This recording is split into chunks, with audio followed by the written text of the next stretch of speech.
यहाँ पर मीडिया इतना ज्यादा निगेटिव क्यों है।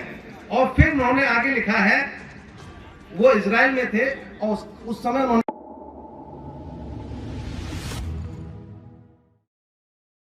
यूपी वर्किंग जर्नलिस्ट यूनियन के तत्वाधान में पुस्तक मेले का आयोजन किया गया। 4 दिवसीय पुस्तक मेले में पत्रकार सम्मेलन का भी आयोजन किया गया। 4 दिवसीय पुस्तक मेले में आयोजित पत्रकार सम्मेलन में मुख्य अतिथि के रूप में अपर पुलिस अधीक्षक धनंजय सिंह कुशवाहा मौजूद रहे।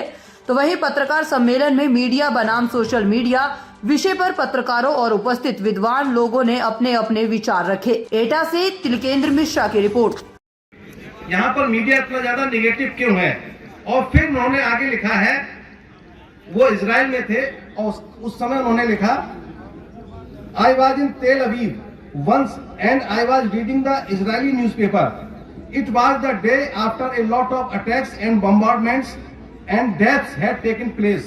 The Hamas had struck, but in the front page of the newspaper had a picture of a Jewish gentleman who in 5 years had transformed his desert into an orchard and a granary. It was this inspiring picture that everyone woke up to. The gory details of killings, bombardments, deaths were inside in the newspaper, buried among the other news. इसका मतलब यह है कि वो Israel में थे, president Abdul Kalam Azad. उन्होंने वहां का अगले सुबह जब पेपर खोलकर देखा तो उसमें हमास ने जो बमबारी की थी, कत्लेआम किया था, तमाम हिंसा फैलाई थी, उसकी कोई भी खबर नहीं थी। फ्रंट पेज पर जो खबर छपी थी वो वहां के जूइश फार्मर की थी, किसान की थी, जिसने कि 10 साल की मेहनत के बाद उस बंजर जमीन को उपजाऊ जमीन बनाया था और उसमें लहलाती हुई फसल पैदा कर दी थी। तो उनका कहना था कि अगर हमारे यहाँ होता तो हमारे यहाँ बम्बार्डमेंट की, किलिंग की, मर्डर की खबर फ्रंट पेज पर रखी जाती और किसान को तो कोई पूछता ही नहीं। लेकिन ये एक मैसेज है हमारे मीडिया के लिए कि हम, क्योंकि वो कोई प्रतिस्पर्धा का विषय नहीं है। जब आदमी ने लिखना नहीं सीखा तो उसने लिखना पढ़ा, फिर छापना सीख लिया, फिर टाइप करना सीख लिया, अब उसे इलेक्ट्रॉनिक फॉर्म में भेजना सीख लिया है। तो ये सब विचारों की ही व्यवस्था, समझने और समझाने की। हमारे आविष्कारों ने हमारी जीवन शैली को जिस तरह से गहराई से हर क्षेत्र में प्रभावित किया है, वो 1 सेकंड में मैं आप लोगों को उसकी यात्रा कराए दे रहा हूँ। आग का आविष्कार, पहिए का आविष्कार, आग का आविष्कार,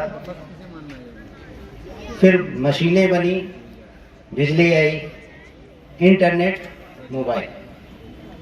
कितनी देर में हमने अपनी वैज्ञानिक प्रगति को अपने जीवन में देख लीजिए। यही हमारी यात्रा है और इन सब ने तरह तरह से चैलेंजेस पैदा किए और सुविधाएं दी, चैलेंजेस पैदा किए।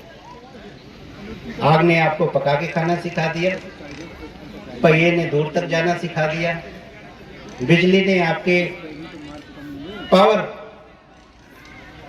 पावर कॉन्सेप्ट को दूर कर दिया और यहीं से हमारे समाज में बड़ा आमूल-चूल परिवर्तन हुआ है।